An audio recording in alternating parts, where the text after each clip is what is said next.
Hi and welcome to City Happenings. I'm Mayor David Black. SumTur Amphitheater recently received a major donation.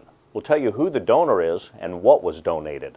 And the City Art Gallery gets an added look. You'll see what that is.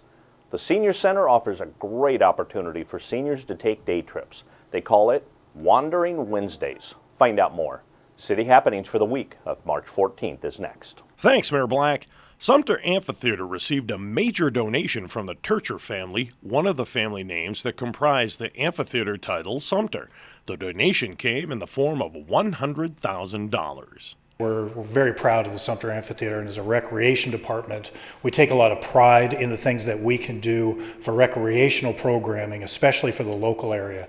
And we've had just a wonderful opportunity to build up a relationship with the Turtscher family, and it is just especially nice that to have that relationship and that partnership to help make the recreation department and the SumTur Amphitheater a better place and to provide better services for the citizens of Papillion and the Omaha area. And just would like to say thank you very much. So. And this is the key to the city. We're giving it. If people think of the history of this, though, this is the only, Dan and I were trying to figure it out, it's only the fourth one we're aware of that's been given out, and only the first one to a resident. All three have either been long-time serving employees or people that have been important to the community for another reason. So that's actually the first one outside the city that we've given that we're aware of. I just love this. You'll share a few words?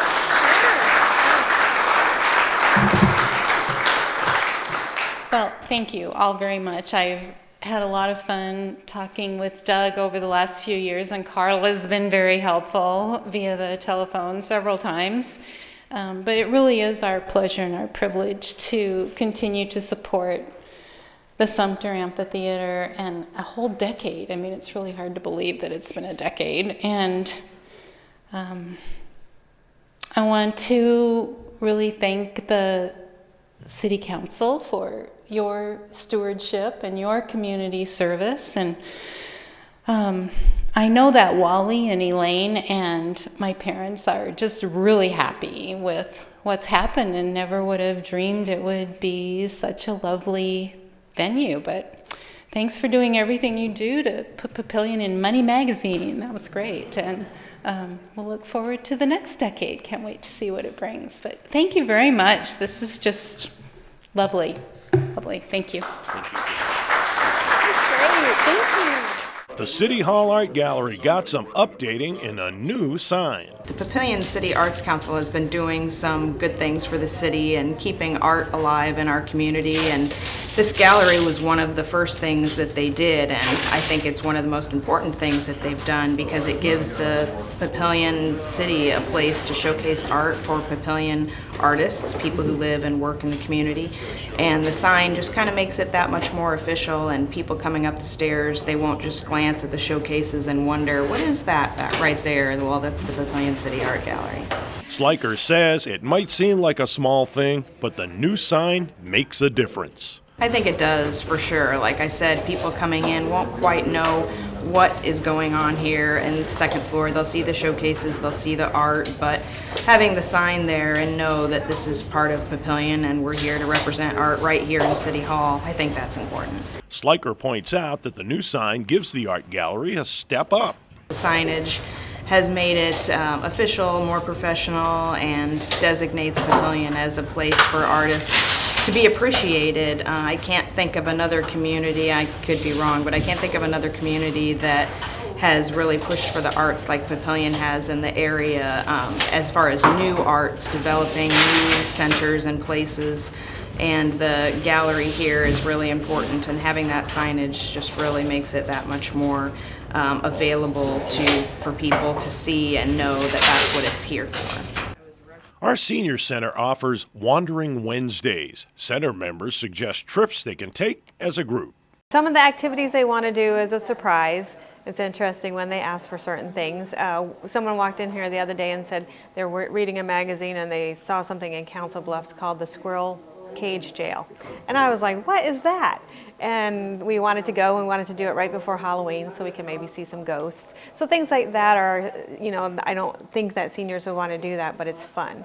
And one of the things great about the Wandering Wednesdays is not just for me, but everybody, is that I think we learn a lot more about things that are across the metro that we didn't even know existed. Wandering Wednesdays has a multifaceted positive effect. It not only helps the seniors, it helps the community because we're going out and we're visiting places and paying to go to see the Durham or go to the Loretzen Gardens. So we're helping to support the economy. And then one of the other things we did, the local high schools will invite us to come and watch their plays ahead of time. They always have like a dress rehearsal. And so it's really neat to see the seniors, like the kids will come into the auditorium, and it's neat that they get to sit with the seniors, and then they get to watch the kids. So it's, you know, a lot of interactions that necessarily wouldn't always happen. Some of the trip ideas are major in scope. Once you start getting their ideas going, it goes from somewhere in Omaha, then into, you know, Kansas City, and then it's like, oh, let's take a trip to Australia. So yes, yes, I'm like, oh, we got to back it down, guys. Got a budget to stick with. Once reality sets in, ideas are more realistic. The majority of Wandering Wednesdays is just an afternoon trip. And then we are trying to do more of a full day trip, taking a Wednesday and going for a full day, something like going to somewhere in Des Moines or Kansas City and be gone for the whole 12 hours. And if you watch the Rec Express, we keep trying to do this, and we'll have one again in the spring listed for another idea. We want to remind you of the city's annual spring cleanup days on April 28th, 29th, 30th, and May 1st. This event is for Papillion residents only. Please bring a copy of your water bill to prove residency. For more information, please go to the Public Works page on the city's website or call 402-597-2043. There are lots of ways to stay up to date with what's happening in Papillion. You can find us on Facebook, follow the City of Papillion on Twitter, or even watch our YouTube channel.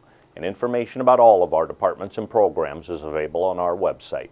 For more about Papillion, go to www.papillion.org or just call the Mayor's Hotline at 402-827-1111. Thanks for watching.